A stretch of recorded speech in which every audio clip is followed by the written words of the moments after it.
The cup was in the wrong place. That was the whole of it in the first breath, before I understood anything, before the word for what I was seeing had climbed up out of me.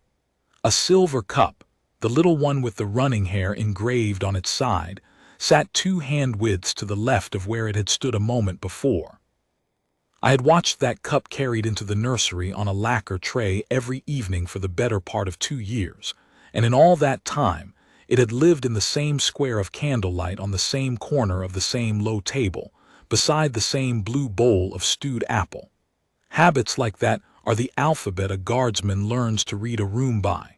You do not think about them.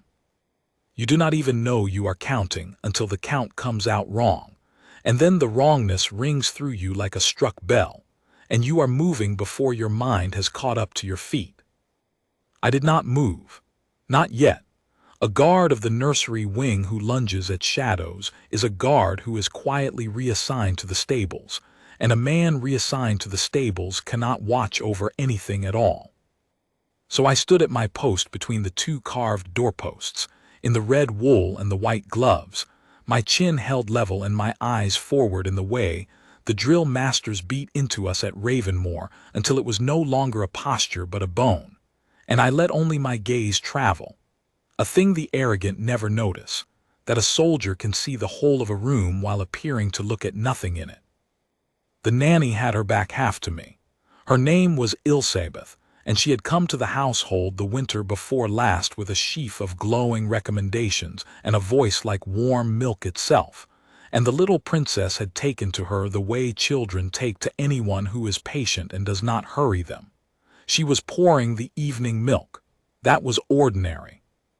She poured it every night from the small brown ewer, and every night she set the cup down on that lit corner of the table so the princess could reach it without leaving her nest of cushions, and every night the child drank half of it and left the other half and was carried off to bed with a story. Ordinary as the turning of a lock.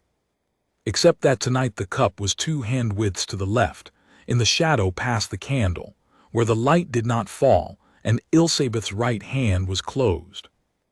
A closed hand is nothing.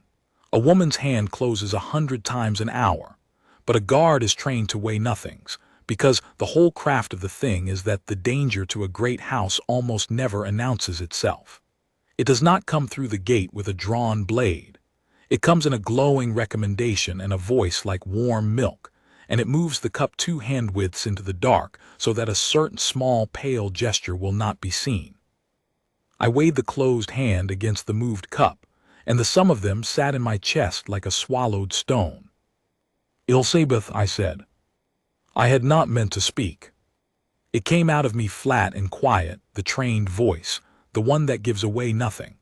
She startled only a little, only in the shoulders, the way a person startles who has forgotten anyone else is in the room, and she turned, and her face was a lamp of pleasant surprise, all soft creases and warmth. "Sir Corren," she said, "you gave me a fright. Standing so still there in the corner, one forgets you're a man at all and not a piece of the furniture." She laughed, low and easy. "Is something wrong?" "Nothing," I said. "The princess, is she resting?" "In the window seat, with her book of birds." She tilted her head toward the deep casement where the last gray light of the evening lay in a pool. And there she was, Princess Maelin, 9 years old, her dark hair in the 2 plaits her mother liked, her stockinged feet tucked up under her, her nose in the great illustrated book of birds that the crown prince had given her on her name day.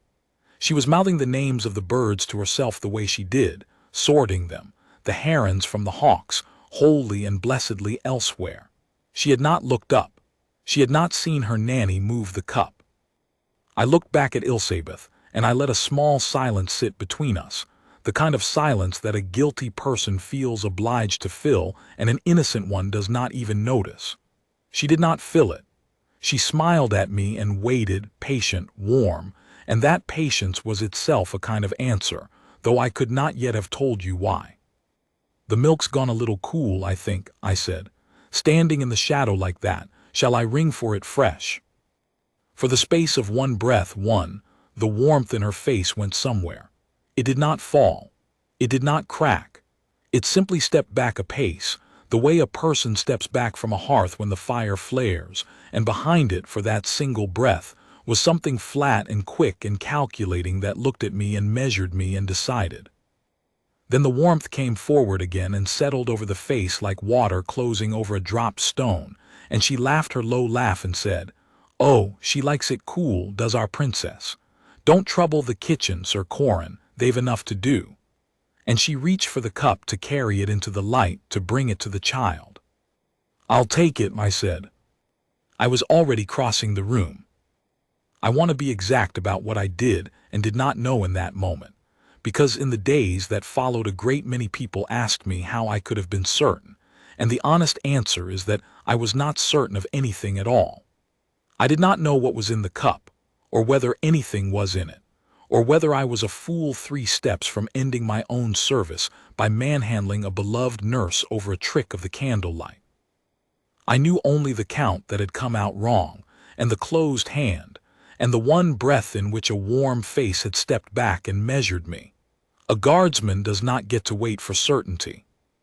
Certainty comes after, in the chamber where the truth is finally laid out on a table, and by then whatever was going to happen has already happened. The whole of our discipline, the reason a man stands like a statue for 6 hours at a stretch until his knees are fire, and his mind has gone smooth as river glass, is so that in the one moment that matters he can act on the wrongness before the certainty, and be right. Elizabeth's fingers had already curled around the cup stem. Mine closed over the rim before she could lift it. For a moment we both held it, her hand in my gloved hand, the little running hair cup between us in the dark past the candle, and I felt through the silver the faint tremor that had come into her, and I understood then, past all argument, that I had been right. "Let go," I said, very softly, so the child would not hear. "Sir Corren." Her voice had changed too, gone thin and hurried under the warmth. "You're being this is absurd, you're frightening her, let me just—" "The princess is reading about herons," I said. "She is not frightened at all. Let go of the cup." She let go. I lifted it into the candlelight and held it level and looked at what was in it, and it looked, God help me, like milk. Only milk, pale and ordinary, with the faint skin already forming on top the way warm milk does.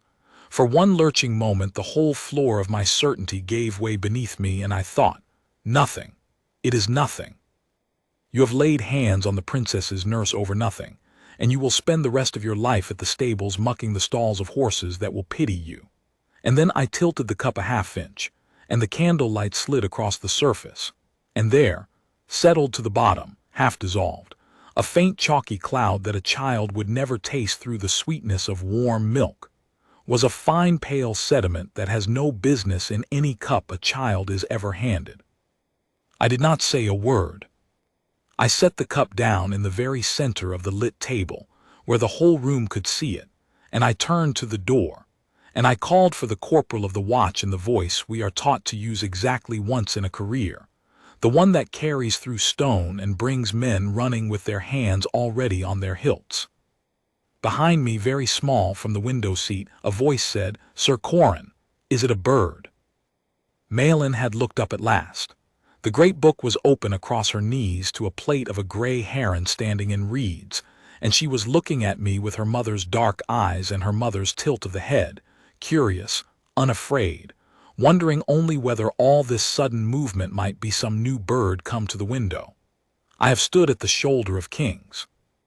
I have carried a dead man's colors through a cathedral without my hands shaking. I do not think anything in my life has cost me what it cost me to make my voice gentle in that moment and say, "No, little princess, not a bird, only the grown-ups being tiresome. Go back to your herons. Everything is well." And the terrible thing, the thing I have not been able to put down since, is that it was true. Everything was well. She was whole and warm and 9 years old and mouthing the names of birds, and she would go on being whole because the cup had been moved 2 hand-widths into the dark by a hand that did not know a soldier counts the furniture. It was well by the width of a candle flame. It was well by nothing at all. The corporal came through the door at a run, and 2 men of the watch behind him, and Elizabeth the nurse stood in the middle of the nursery with her warm, ruined face and her empty hands, and did not run, because there was nowhere in that house left to run to. That is the beginning. I will tell the rest of it in order, because the rest of it is where the true weight lies, not in the cup, which was only a cup, but in the long unspooling of who had put the pale sediment into it, and why, and what was done when the answer to that came home to a place none of us had thought to look. The cup was the smallest part. But a man has to start where his own 2 feet were standing, and mine were standing in the nursery of the royal house of Harrogate, in the last grey light of an ordinary evening, when the count came out wrong. My name is Corren Ashvale. I am a guardsman of the Greywater line, 3rd of that name to serve the crown, and at the time of these events I had held the nursery post for 2 years and some months, which is to say I had held it for the whole of the little princess's remembered life, and most of her brothers besides. It is not a post the young men want. The gate is where the glory is, the gate and the great processions, the plumes and the crowds and the tourists with their little glowing squares held up to catch you standing like a god of discipline, while some fool tries to make you laugh. The nursery is quiet. The nursery is nappies and night frights, and standing 6 hours in a warm room that smells of milk and beeswax while children sleep. The young men think it is a punishment or a pasture, a place they put the old and the lamed. They are wrong, and I knew they were wrong the first week I stood between those doorposts, because I understood something the drill masters had never quite said aloud. That of all the doors in a great house, the door most worth the guarding is the one behind which the future of the house lies sleeping. Kings can defend themselves. A king has 100 blades and 1,000 eyes and the whole apparatus of the realm bent to keeping breath in his body. A child of 9, tucked in a nest of cushions with a book of birds, has one door and whoever is standing at it. That was me. It had been me every evening for 2 years. And I had come in that time to love the 3 of them, the way a childless man of 45 comes to love things he has no right to and cannot ever say, fierce and silent, and from a careful distance, in the manner permitted to a servant of the house. Let me tell you the 3 of them quickly, because they are the whole of why any of this matters. Prince Corren was 11 and grave, and had lately begun to hold himself very straight because he had understood, the way an eldest child understands, that a great many things would one day rest on his straight back. He wanted to be a soldier.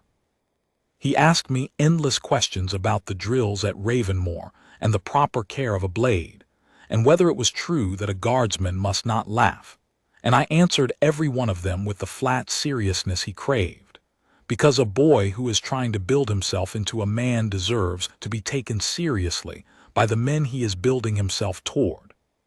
Prince Bram was 6, and Bram was chaos in a nightshirt, a small, round, joyful engine of a boy who loved dogs and pastry and knocking things over, and who had decided, for reasons known only to himself, that I was a mountain, and that the correct use of a mountain was to be climbed. I had learned to stand very still while a 6-year-old scaled my leg and hung off my sword belt, because to shake him off would have been to fail him in a way I could not have named but felt in my chest. And Maelin was 9, and Maelin was the quiet one, the watcher, the one who noticed things, which is perhaps why she and I understood each other without ever saying so. She loved birds and old stories and the exact truth of things. She did not chatter. She sat with her book in the window seat and mouthed the names of the herons and the hawks, and now and then she would look up and catch me looking at nothing in my trained way, and a small private smile would pass between us, guard and girl, the 2 people in that bright loud house who preferred to watch. She was her mother's daughter to the bone. Their mother was the Princess Maelin, wife to the Crown Prince Rowan, and there was not a soul in the household who did not love her, from the highest steward to the girl who scrubbed the milk pots. She was gracious in the way that is not a performance.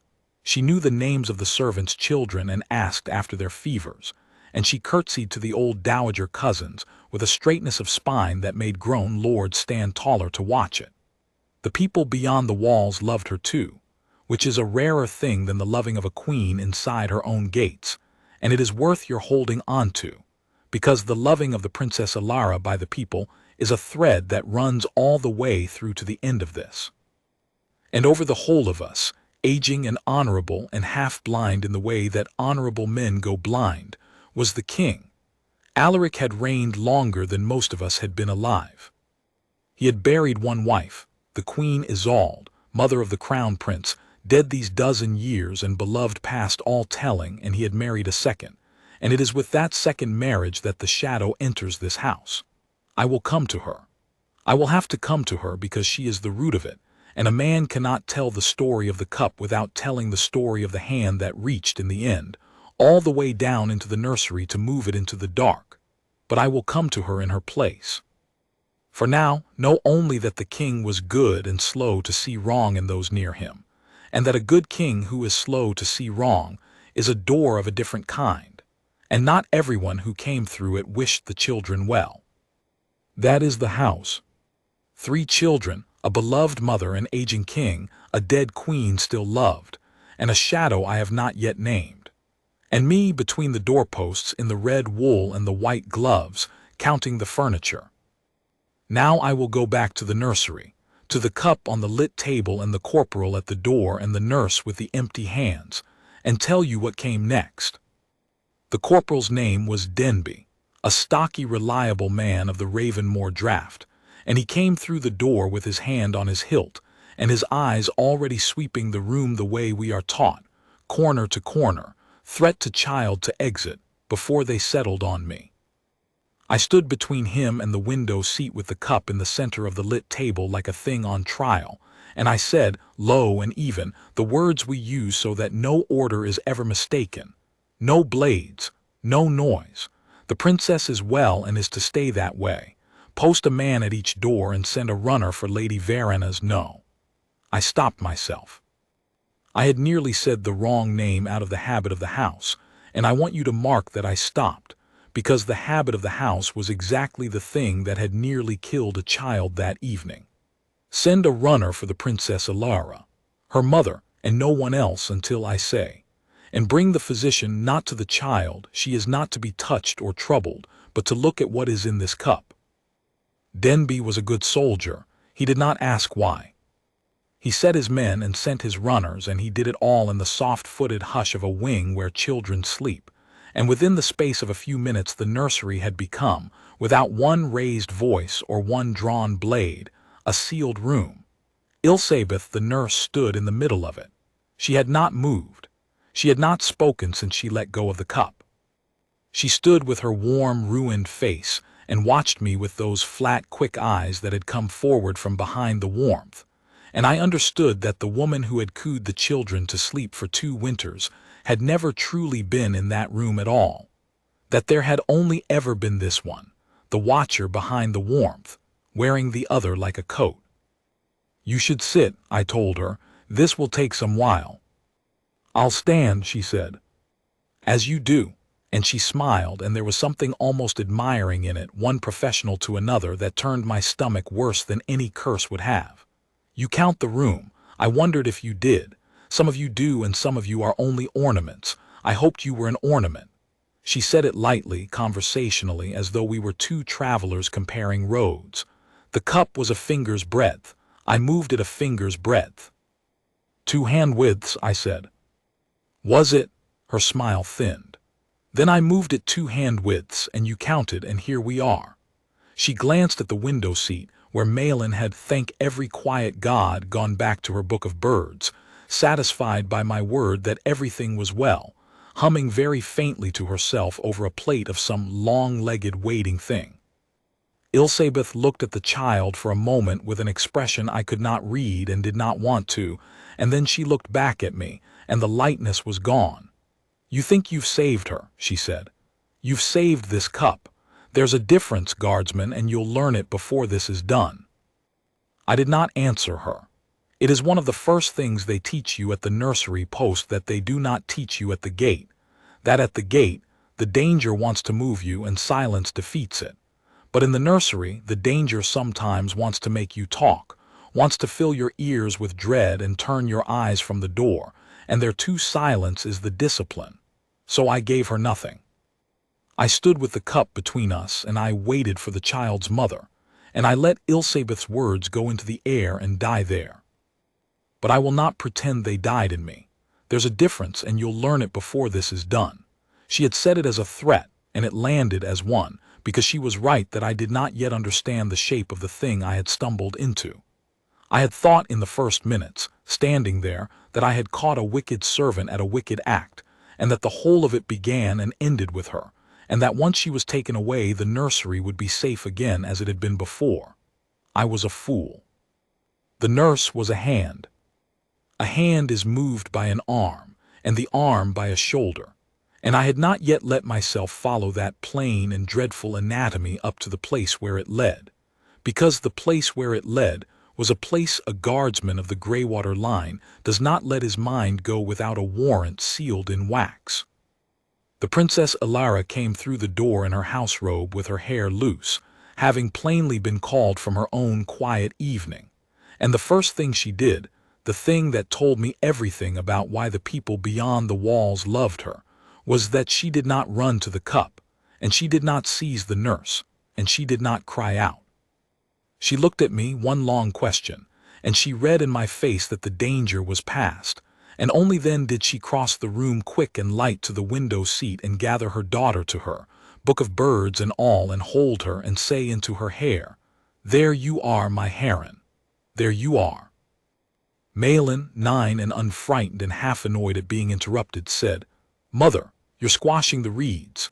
And the Princess Ilara laughed, a laugh with something breaking under it that only I was near enough to hear, and loosened her arms and let the child show her the gray heron in the reeds, and admired it, and asked its name, all while her eyes came up over her daughter's dark head and found mine and asked me silently the whole of the terrible question. I gave her the smallest nod.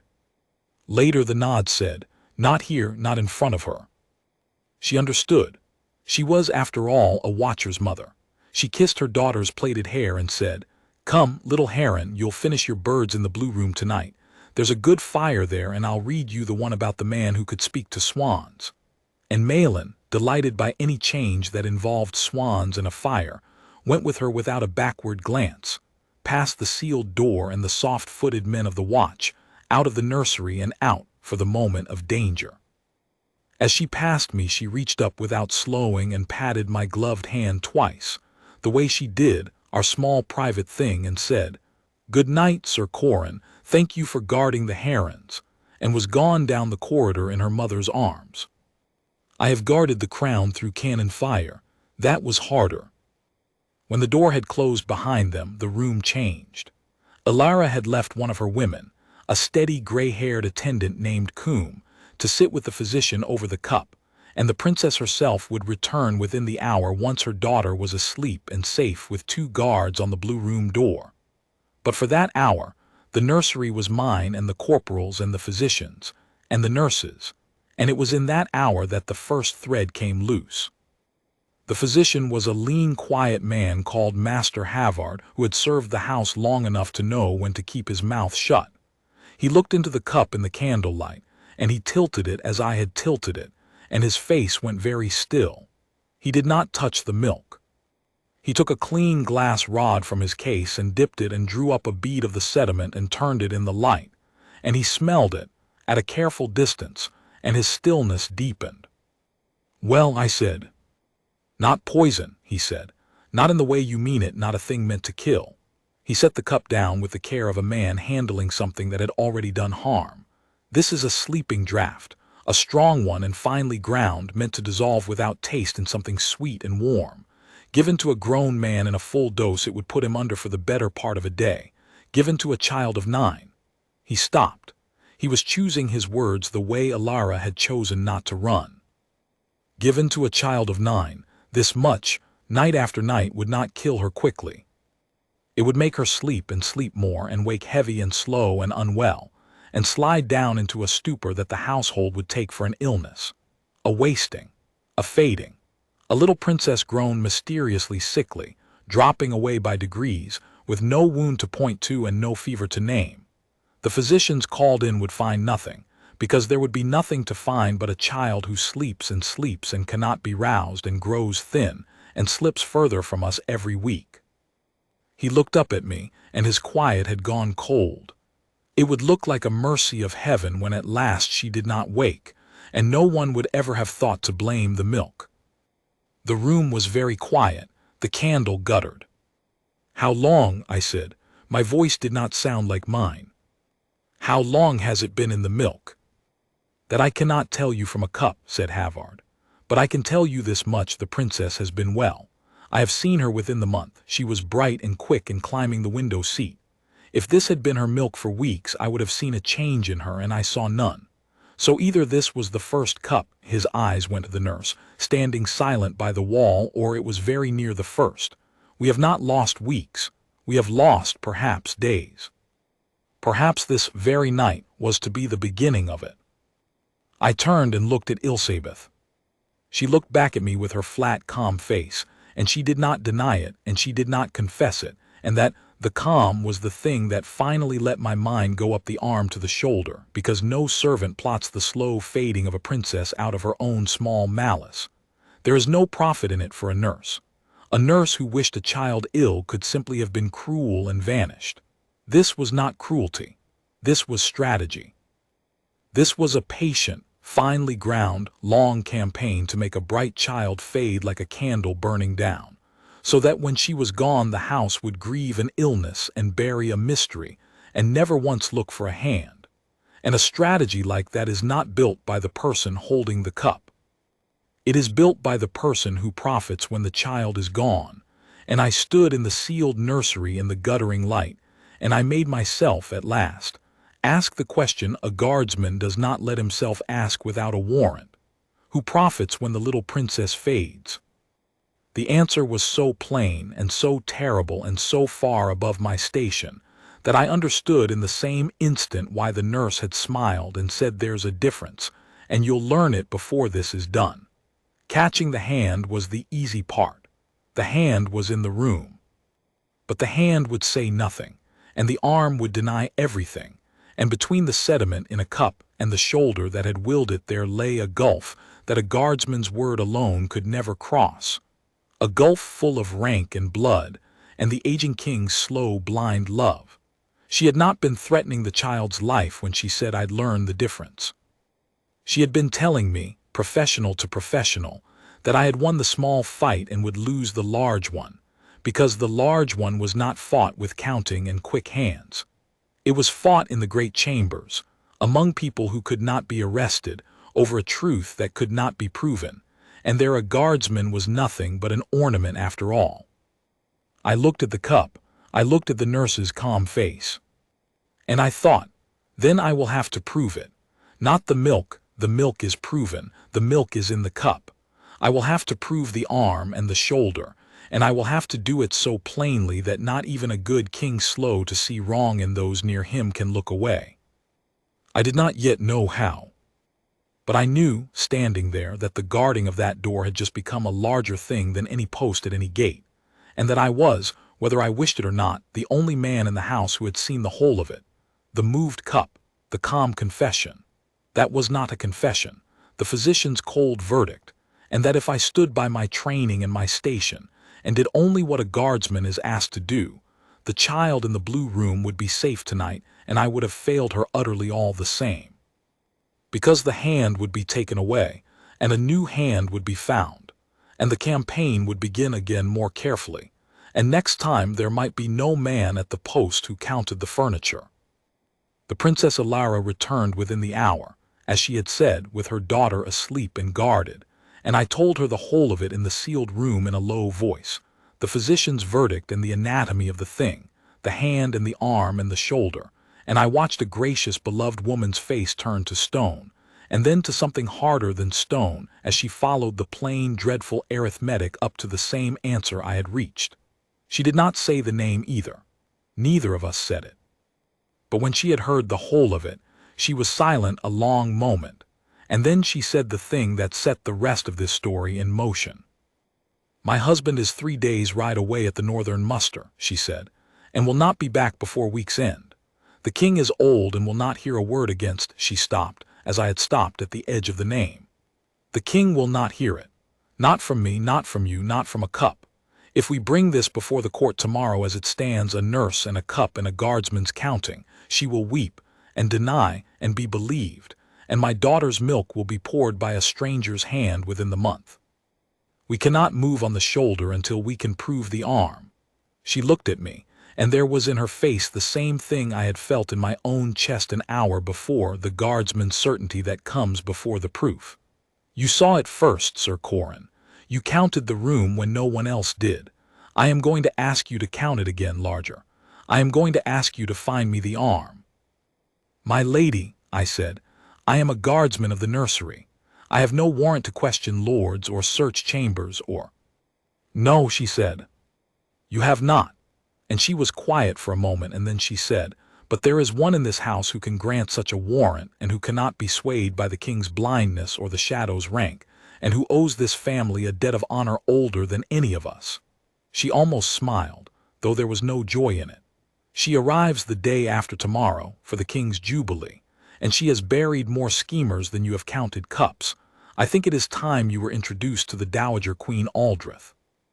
I had heard the name, of course. Every man of the guard had. The Dowager Queen Aldreth had ruled a neighboring realm as regent for 11 years while her grandson grew to his crown, and in those 11 years she had put down 2 rebellions, unmasked a poisoner in her own kitchens, and sent a beloved and popular minister to the block for the theft of an orphan's charity.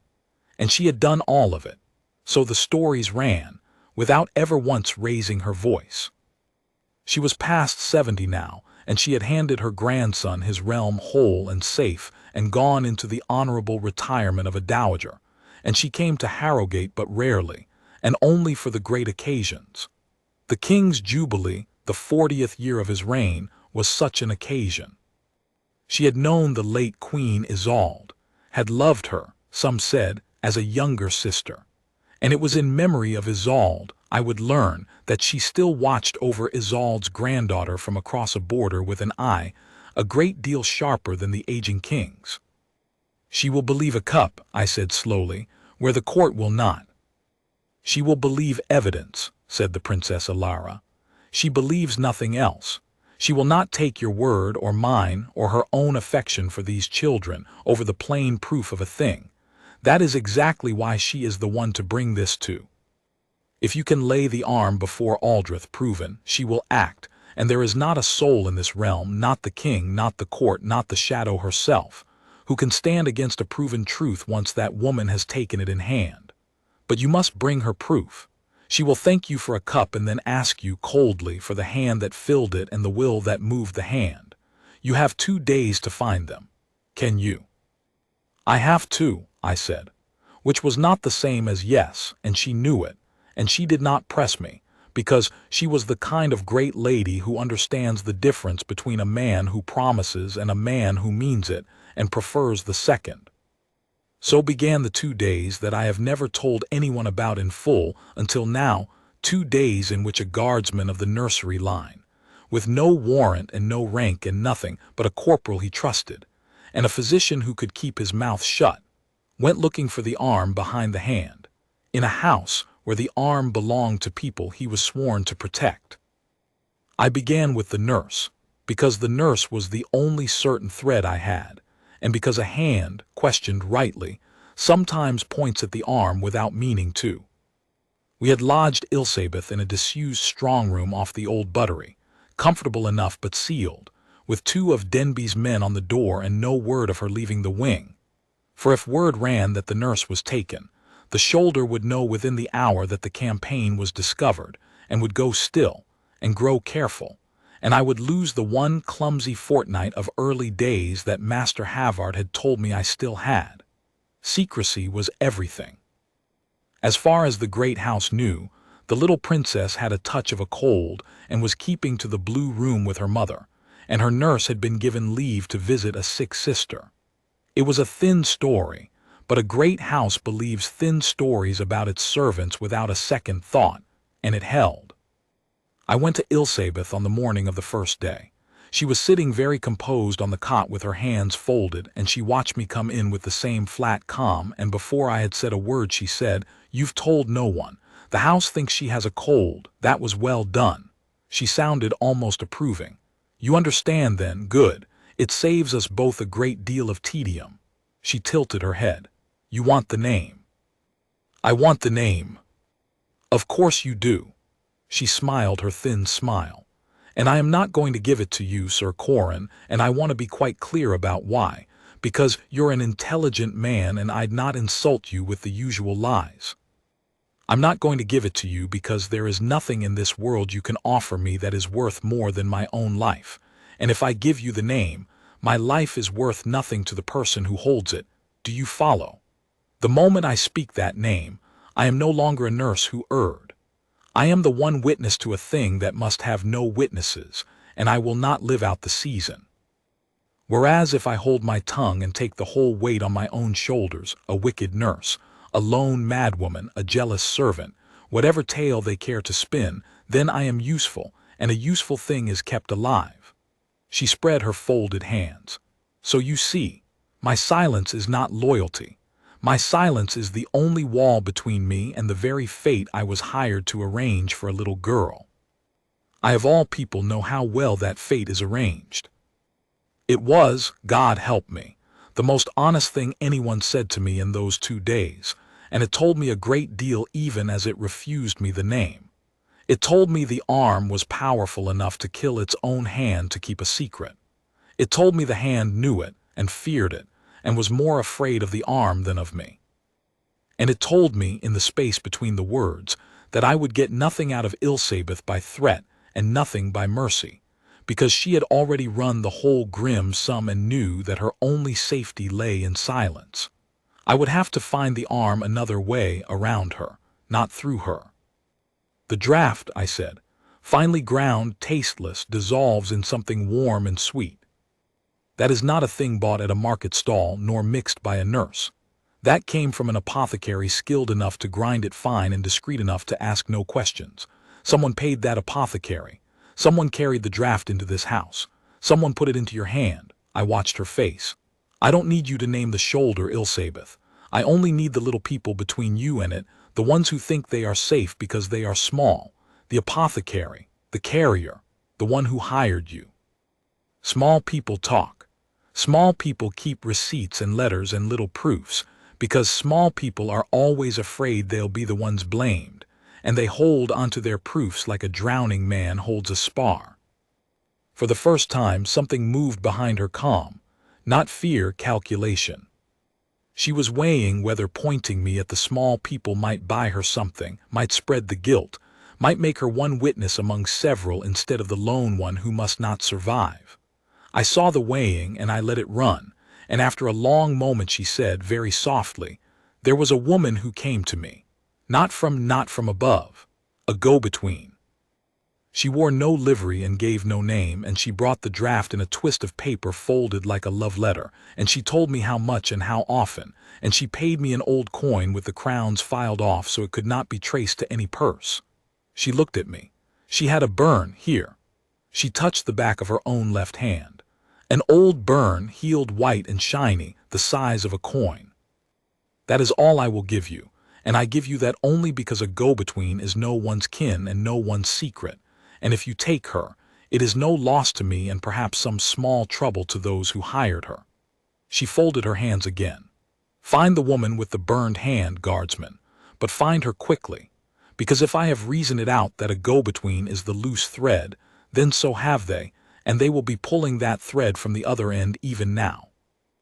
I went out of the strong room with a burned hand and no name, and it was more than I had walked in with, and I knew the clock had just begun to run. Now, a guardsman does not go about a great house asking after a woman with a burned hand. To ask is to announce. I had learned that much in 20 years, that the loudest thing a quiet man can do is start putting questions to people, because questions travel, and a question about a burned hand would be in the wrong ear by nightfall. So I did not ask. I watched. It is what I am for. I stood my ordinary posts and walked my ordinary rounds, and I let my counting eye go over every serving woman and laundress and still-room maid and kitchen girl in the household as they passed, hundreds of them, and I looked at hands. It sounds a fool's errand, and perhaps it was. But a great house is a machine of habit, and the people in it move in channels worn deep by custom, and a man who knows the channels can stand at a crossing of them and let the whole household flow past him in a morning. I stood at the still-room passage, where every woman who fetched or carried came and went. I stood at the laundry stair. I stood in the gray of the second dawn at the tradesman's gate where the outside people came in, the fishmonger and the chandler and the girl who brought the winter greens.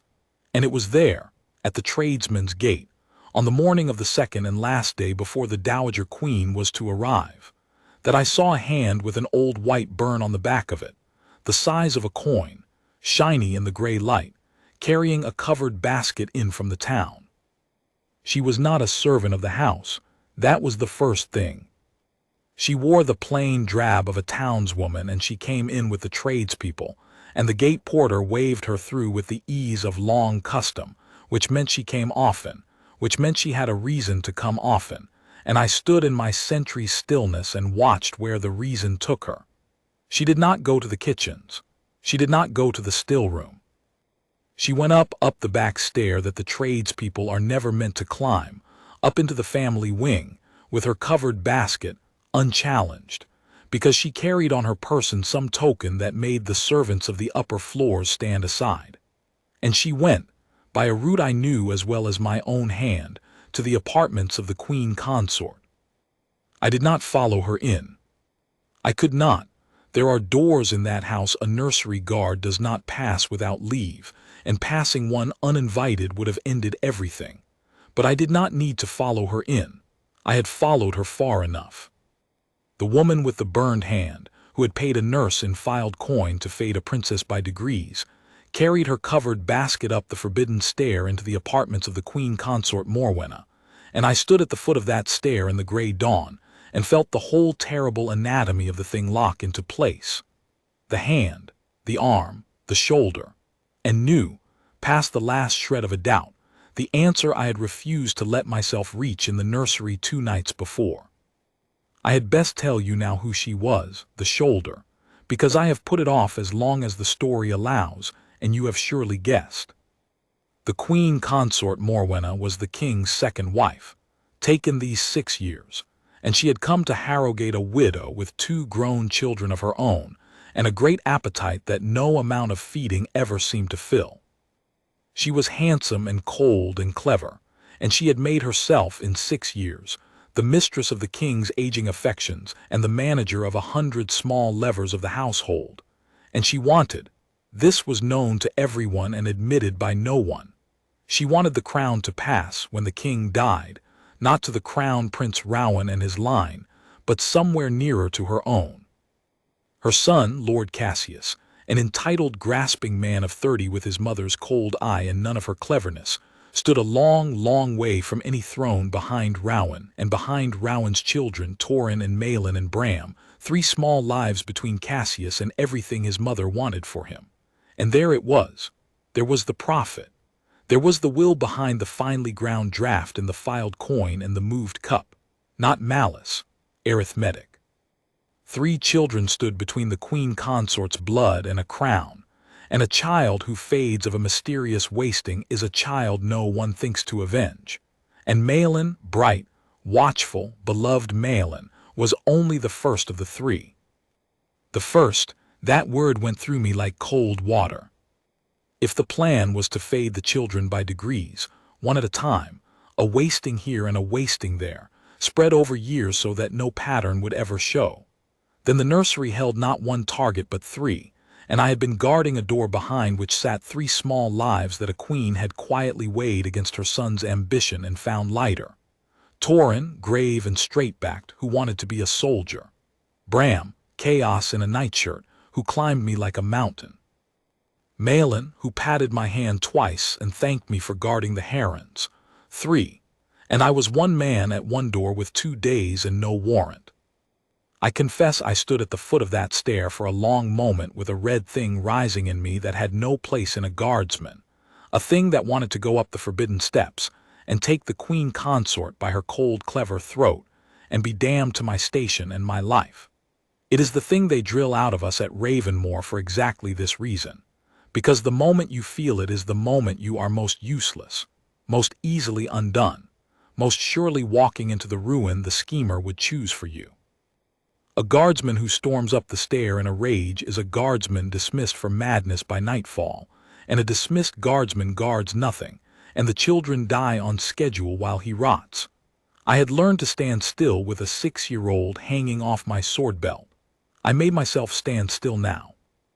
I let the red thing rise and crest and fall, and I turned and walked away from the stair in my ordinary unhurried round, because the only gift I could give those 3 children was to be, for one more day, a man no one thought worth watching.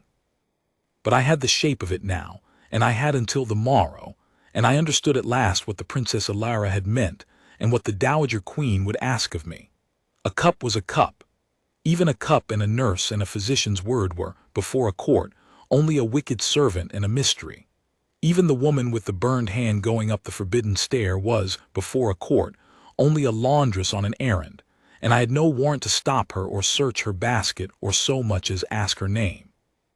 What I needed, what Aldreth would ask me for, coldly, the moment I had done spilling out my tale, was a thing that reached past the hand and the go-between and touched the shoulder itself.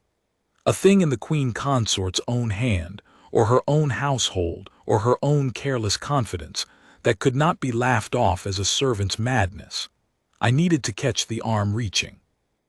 And I had, by the grace of my counting eye and 2 sleepless days, exactly one chance to do it, because the Dowager Queen Aldreth was arriving on the morrow, and with her would come the one thing the shadow had not planned for. A cold, honorable, unswayable authority, standing in the very heart of the king's own house, with the rank to demand and the will to look, and the memory of a dead queen she had loved like a sister. If I could bring the arm within reach of that authority, if I could make the queen consort reach, in the open, where a dowager queen could see her do it, then all the rank and blood and the aging king's blindness in the world would not save her. I went to find the Princess Alara, and I told her what I had seen at the foot of the stair, the burned hand and the forbidden steps and the door it led to, and I watched her go pale and then still, and then I told her the thing I had thought of on my unhurried walk away from the stair, the trap, the bait, the reaching, and she listened to the whole of it without a word, and when I was done she was quiet a long time, and then she said, "It is a terrible thing you are proposing. To use my daughter's danger as the bait in a snare." She looked at me steadily. "And it is the only thing that will work. God forgive us both." She rose. "The Dowager Queen arrives at noon tomorrow. Tell me exactly what you need, Sir Corren, and I will see that you have it.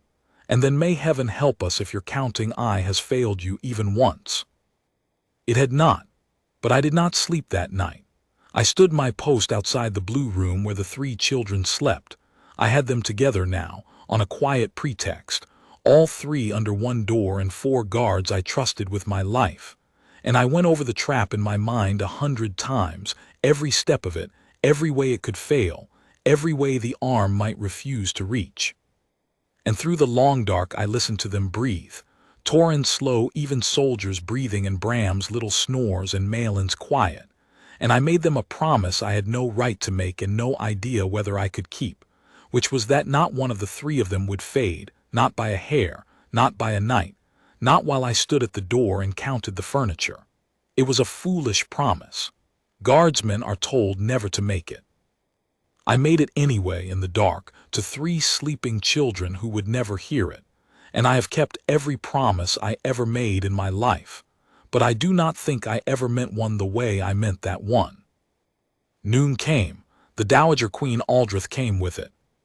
She came without the trumpets and the outriders that a lesser royalty would have demanded, in a plain dark traveling coach with a small escort, and she stepped down into the forecourt a small straight-backed old woman in gray with a face like a closed book, and she looked around the king's forecourt once, slowly, The way a mason looks at a wall he means to test for cracks, and I standing in the honor rank drawn up to receive her. Understood before she had said one word why 2 rebellions had failed, and a beloved minister had gone to the block. The king came down to greet her, aging and warm and glad, and she let him take her hands and kiss her cheek and call her sister of my heart, and she was gracious with him. But over his shoulder her book of a face had already gone up and down the ranks and the windows and the roof line, counting, the way I count, and I thought, here is one who reads a room. Here at last is someone who reads a room. The Princess Ilara had done her part. In the hour before the Dowager's coach was sighted, she had gone to Aldreth's forequarters. The old queen always sent her own woman ahead to prepare her rooms, and left, with that trusted woman, a single folded note in her own hand, sealed, for the Dowager's eyes alone.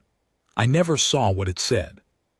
But I know it said enough, because when the receiving was done and the king had gone in and the court had scattered to its 100 small businesses, the Dowager Queen Aldreth's own woman came to me where I stood my post and said without preamble, "Her Grace will see the guardsman who counts cups.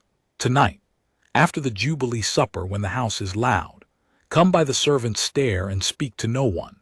And she was gone before I could answer. So it was that I came, that night, up a servant's stair into the presence of a Dowager Queen, in my off-duty coat, with a covered tray in my hands to explain my presence to any who saw me, a guardsman fetching a queen's supper, nothing more. The great house was loud below us with the jubilee, 40 years of a king's reign, and the wine flowing and music, and the queen consort Morwenna presiding over it all in cloth of gold with her cold, clever smile, and her son Lord Cassius at her side, and no one in that bright, loud hall thinking of a nursery cup at all. Up above, in a small, quiet chamber, an old woman in gray sat by a fire with her hands folded, and looked at me as I came in and said, "Set down the tray, Sir Corren. You'll not need it, and tell me the whole of it, from the moment the cup was in the wrong place, and leave nothing out, and do not embroider, because I have heard every embroidery there is, and I have hanged men for less than a well-turned lie." I told her. It took the better part of an hour, and she did not interrupt me once, and she did not warm to me, and she did not gasp or exclaim at any of it, not the sediment nor the physician's cold verdict nor the burned hand on the forbidden stair. She only listened with those closed-book eyes, weighing every word the way I had weighed the closed hand, and when I was done she was silent for a long moment, and then she said the exact thing the Princess Ilara had told me she would say. "You have brought me a cup," she said, "and a nurse who will not talk, and a physician's opinion, and a laundress on a stair. You have brought me the strong belief of an honest man." She looked into the fire. "I believe you, Sir Corren, understand that. I have sat in judgment 40 years, and I know an honest man from a clever one, and you are the first and not the second, and every word you have said rings true to me." Her eyes came up. "And it is worth nothing. Do you understand me? Nothing at all in the only place it matters.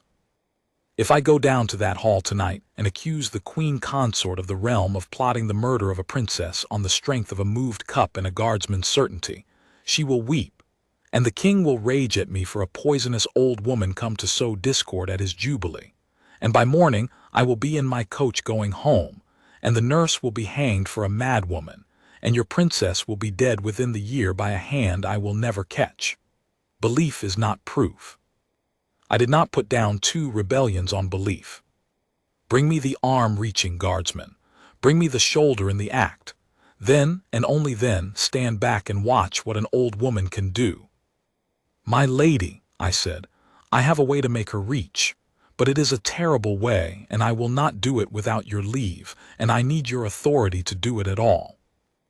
And I laid the trap before her, exactly as I had laid it before the Princess Ilara, and I watched the closed book of her face, and for the first time something opened in it, not warmth, but a cold, bright interest, the look of an old campaigner who has shown a stratagem worthy of her.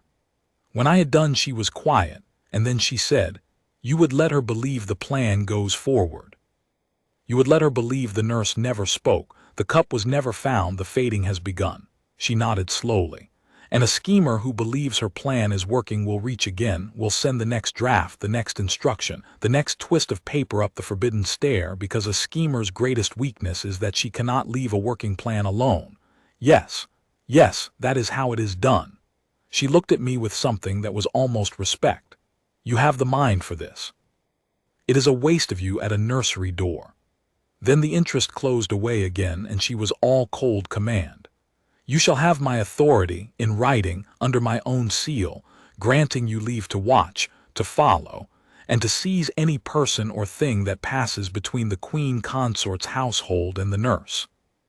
But hear me, Sir Corren, my seal will protect you exactly as far as your evidence carries, and not 1 inch further. If you seize the go-between and her basket holds only laundry, my seal will not save you, and it will not save the children, and it will not save me from having sheltered a fool. So be right. Be as right as you were about the cup. Now go and set your snare, and I will play my part below, and God have mercy on the queen consort, for I shall have none. I set the snare that very night. It was a simple thing in the end, the way the best snares are. The house believed the little princess had a cold. Let it go on believing. The queen consort believed her nurse was faithful and her plan begun. Let her go on believing that too. All I needed was to make the arm reach one more time where I could see it, and the way to do that was to let the fading appear to begin. So, with the Princess Alara's leave and the physician Havard's careful help, we let a whisper loose in the exact channels where such whispers run. That the little Princess Maelin was poorly, kept to her room, sleeping a great deal, off her food, pale, the very picture, to anyone who was watching for it, of a child in whom a patient draught had begun its slow work. The whisper was true in every visible particular, and false in its every meaning. Maelin was indeed kept to her room. She was indeed sleeping a great deal, because a healthy 9-year-old moved secretly to a guarded chamber and told it was a game sleeps like the dead. She was indeed pale, because a little rice powder from her mother's own dressing table made her so. She was in truth perfectly well and rather enjoying the adventure. But to the ear that was listening for it, the cold, clever ear in the cloth of gold, the whisper said, "It is working. The nurse has done her part. The child is fading, send the next." And I waited at the foot of the forbidden stair in the gray dawns, with the Dowager Queen's sealed warrant folded against my heart, and I counted, and I watched for a burned hand. It came on the second morning of the watch, which was the morning after the jubilee, when the great house was slow and thick-headed with the night's wine, and no one was minding the small doings of servants. The woman with the burned hand came in at the tradesman's gate with her covered basket, as she had before, and the drowsy porter waved her through, as he had before, and I stood in a still-room doorway in an old cloak with my counting eye on the back of her left hand, and I let her pass, and I fell in behind her at a distance no schooled soldier ever gives away. She did not go to the kitchens, she went up the back stair toward the family wing, toward the forbidden steps and the door at the top of them, her covered basket on her arm, and I let her climb until she was 3 steps up the last flight, until she was on the forbidden stair itself, past the last landing where a laundress had any honest business, committed, caught by her own 2 feet in a place that no true errand could explain. And then I said from below her, not loudly in the flat trained voice, "Hold. In the name of the Dowager Queen Aldreth, under her seal and warrant, set down the basket and do not move." She ran, of course, they always run. She flung the basket down the stair at me and bolted up toward the door, and I let the basket clatter past my legs and took the stairs 3 at a time and had her by the wrist, the burned wrist, the white shiny coin of old scar cold under my glove before she reached the top, and I held her, not hard, just held her, the way you hold a frightened thing so it cannot hurt itself, and I said, "It's done. It's over. You're only the go-between. Stand still and you'll live, which is more than the ones who hired you meant for you." And I felt the fight go out of her, and she sagged against the wall and began, silently, to weep, because she had known all along, the way small people know, that she would be the one holding the basket when the reckoning came. The basket had burst on the stair. Among the spilled laundry wrapped in a clean shift was a twist of paper folded like a love letter, the finely ground draft, the next dose, exactly as Ilsabeth had described it, and folded around the twist of paper in a small clear hand was an instruction. Not signed. The shoulder was too clever to sign, but it said in that small clear hand, "The last was too weak, or she does not sicken fast enough. Double it and see it done nightly now. We cannot wait past the muster's return. Burn this." And whoever had written it had not burned it, because whoever had written it had passed it to a go-between who passed it to a nurse, and somewhere in that chain of small frightened hands, a written order that should have been ash had survived, as such things always survive, because small people keep their proofs like a drowning man keeps a spar. I had the draft. I had the order in a hand that could be matched. I had the go-between with the burned wrist, taken in the very act on the forbidden stair under a Dowager Queen's seal. I had the arm reaching. Now I had only to close my hand on it before the wine wore off and the house woke and the shadow learned her go-between was taken. And I went, not to the Queen Consort, for I had no leave and no wish to warn her, but back up the servant's stair to the small, quiet chamber where an old woman in gray had been waiting, I think, since before dawn. The Dowager Queen Aldreth took the twist of paper and the folded order in her two old hands, and she read the order once, and her closed book face did not change at all, and she said, "This is her hand. I have had letters from her these 6 years, and I know it as I know my own. This is the Queen Consort's hand." She set it down on the table before the fire, very precisely, squaring its edges. "You have brought me the arm, Sir Corren. You have brought me the shoulder. You were as right about this as you were about the cup." She rose, small and straight, and for the first time in the whole affair she looked, not cold, but old and grieved and iron. "I loved a queen in this house once. Isolde was the truest heart I ever knew, and this is her son's line and her granddaughter, that a grasping woman would fade like a snuffed candle for the profit of a worthless son. No, I think not.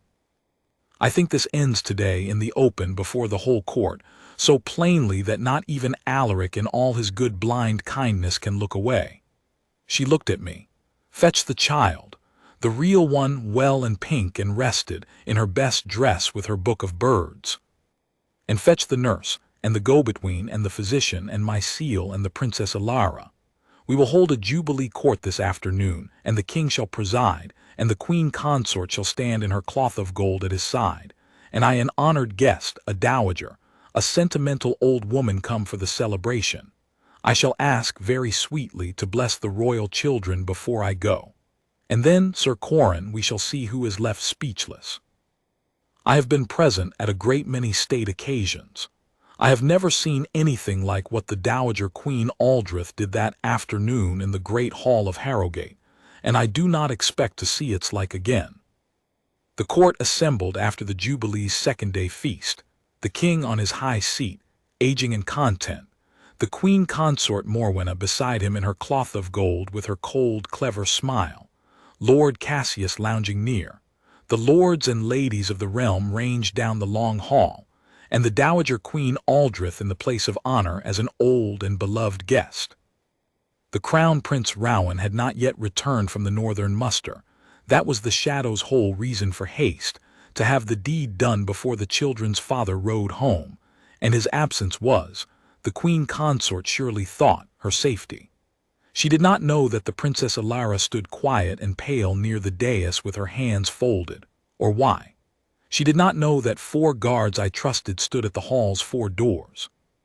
She did not know that behind a screen at the side of the dais waited a nurse, and a go-between with a burned hand, and a lean, quiet physician, and a small girl in a blue dress with a book of birds under her arm, all of them in my keeping, all of them silent, all of them waiting for a word.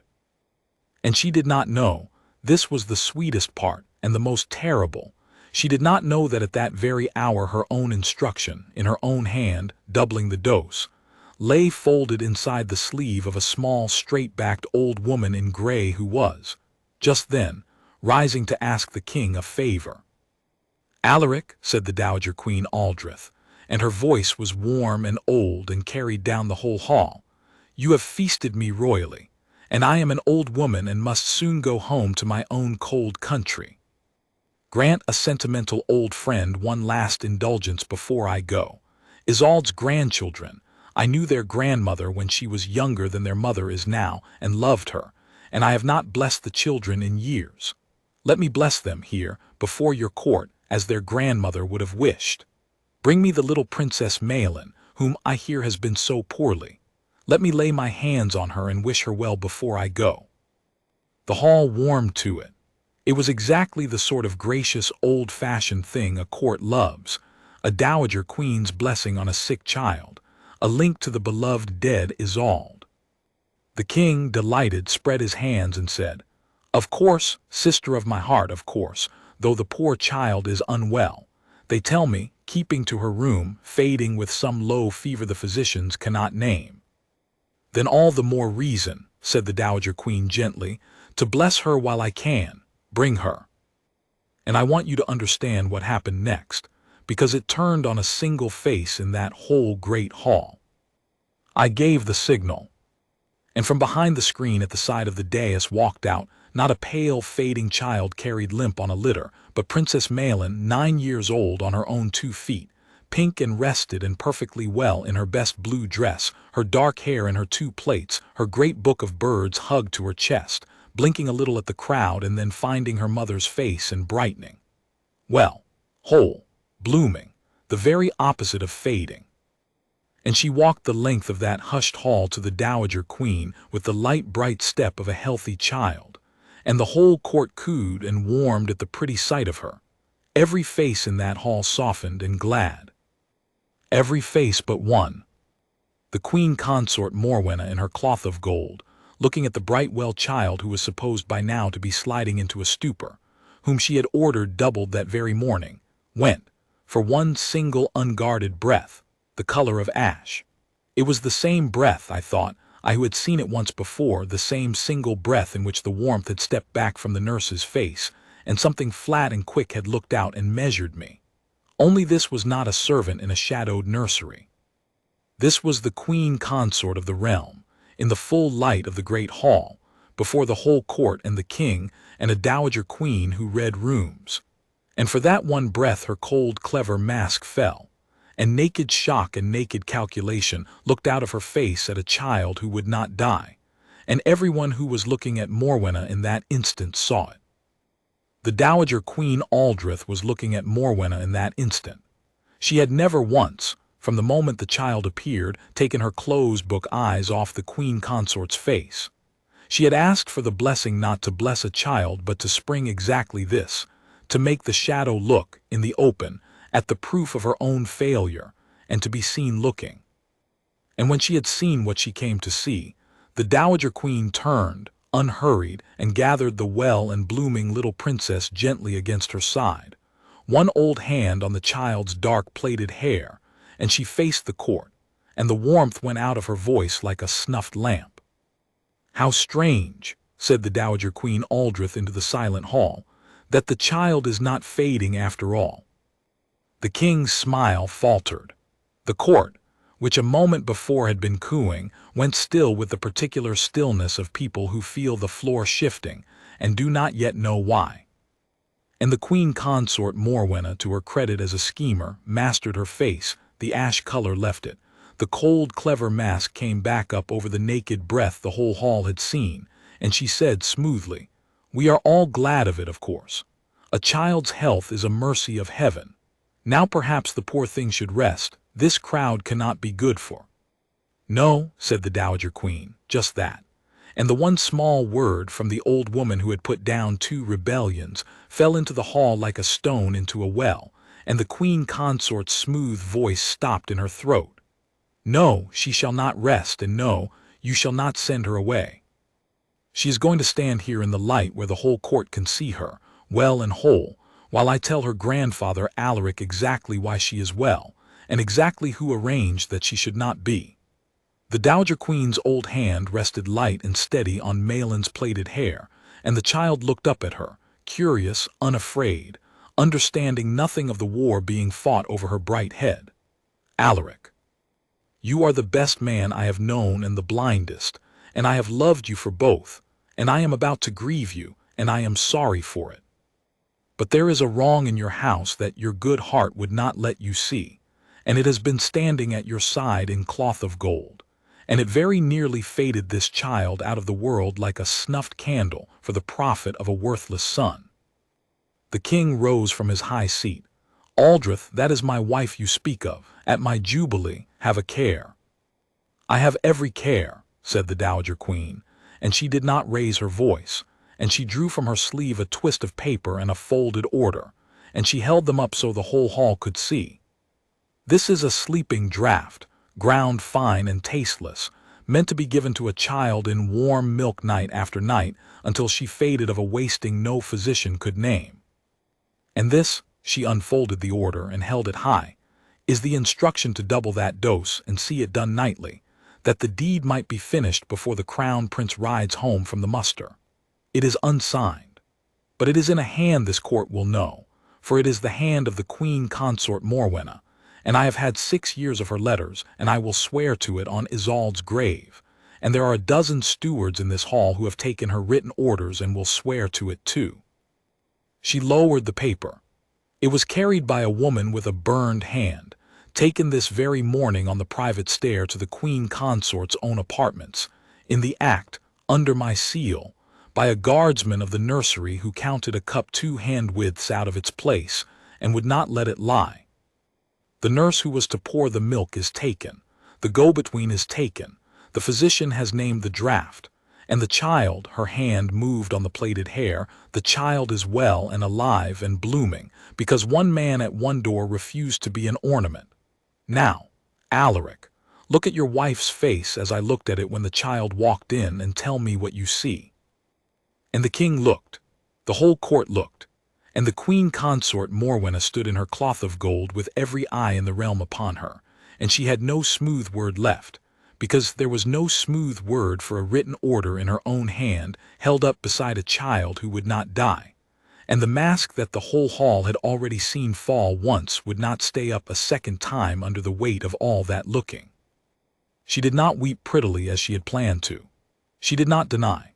She looked at the well child and at the paper, and at the old woman in gray who had trapped her as neatly as she had meant to trap a princess, and her cold, clever face curdled at last into what had always been under it, not grief, not shame, but the flat fury of a schemer who has been out-schemed, and that face, that curdled, naked face, was the last confession the court required. I have never heard a great hall go so silent. Speechless is a small word for it. It was the silence of 200 souls understanding, all at once, that the poison had been not in some far dungeon, but at the king's own right hand, and that it had reached, over months, all the way down to a nursery cup, and that it had been stopped by nothing grander than a guardsman who counted the furniture. The King Alaric aged 10 years in that silence. I watched it happen. A good man who has been blind sees all at once everything he would not see, and it is a terrible thing to watch, and I would not watch it again for any price. And then, for he was a king, and blind or no, he had reigned 40 years, and there was iron under the kindness, he straightened, and his face went hard and grieved and just, and he gave his verdict in a voice that shook only once. "Take her," he said. And the 4 guards at the 4 doors came forward, and there was no rank and no cloth of gold that could stand against a king's own word backed by a Dowager Queen seal. And the queen consort Morwenna was taken from the great hall of Harrowgate not as a queen but as a prisoner, to be held under lawful ward and answer to the realm's justice for the thing she had done, and the thing she had meant to do.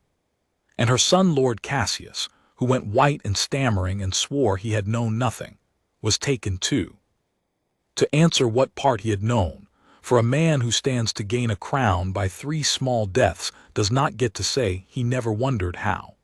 The nurse and the go-between would answer for their hands. But the king, in the same hard-just voice, said a thing that I have kept, that the small frightened people who hold the basket are guilty, yes, and shall answer, but the guilt that damns is the guilt of the will that hired them, and it is the shoulder and not the hand that the law must hate most. And I thought, hearing it, that the old blind king had learned in one afternoon the very anatomy I had traced in the dark of the nursery, the hand and the arm and the shoulder, and had gotten it right. Then he did the thing that I will carry to my grave. He came down from his high seat, an old grieved king, and he crossed the silent hall to where the Dowager Queen Aldreth stood with her hand on his great-granddaughter's hair, and he knelt, a king, before his whole court, and he took little Princess Maelin's 2 hands in his, and he said, in a voice the whole hushed hall could hear, "Child, I very nearly failed you, and I will spend what is left of me making certain I never do so again. Do you know how you come to be so well?" And Maelin, 9 years old and honest to the bone, said, "Sir Corren guards the herons." And the king said, "Does he?" And he looked up, and he found me where I stood at the side of the hall in my red wool and my white gloves, and the whole court turned and found me with him, and I stood at attention and looked forward at nothing in my trained way because I did not trust my face. "Sir Corren of the Greywater line," said the king, "you counted a cup. Come here." I came, and I knelt before the king, and he raised me up, which a king does not often do to a nursery guard, and he said, so the hall could hear it, "There are men who guard the gate for the glory of it, and there are men who guard the door no one thinks to watch, and I have learned today which is the greater. You will guard my great-grandchildren as long as you have strength to stand, and you will answer to no one below the crown prince himself, and no man in this realm will ever again call the nursery a pasture for the old and lamed.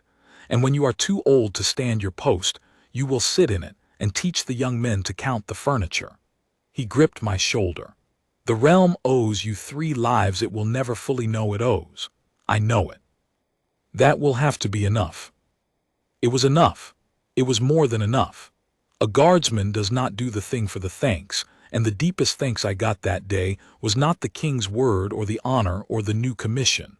It was the small hand that found mine in the crowd afterward, when the great hall had emptied and the schemers were taken, and the crown prince was riding hard for home, summoned by the fastest rider we had. It was Maelin, in her blue dress with her book of birds, who reached up without a word and patted my gloved hand twice, our small private thing, and said, "You look tired, Sir Corren."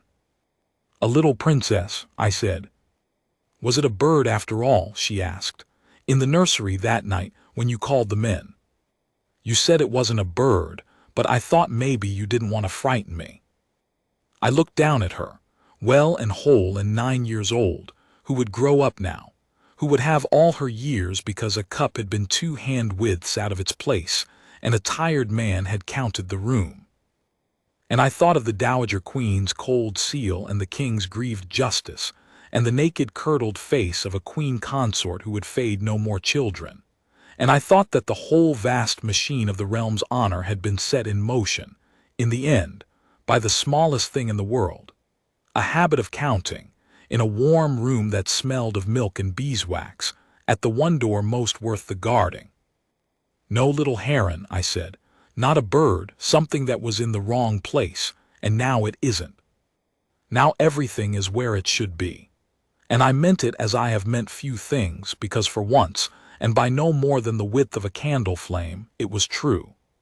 She nodded satisfied, the way she nodded at the correct name of a heron, and she opened her great book to show me a plate of a small brown bird I did not know the name of, and I stood in the emptying hall in my red wool and my white gloves, and let a 9-year-old teach me the names of birds, and I have never in my life stood a prouder post than that one, a guardsman and a girl, the 2 watchers, in a house made safe again by the simple, patient, unglamorous discipline of a man who counts the furniture, and does not move and does not break until the one moment that everything depends upon, and then does exactly, and only, what must be done.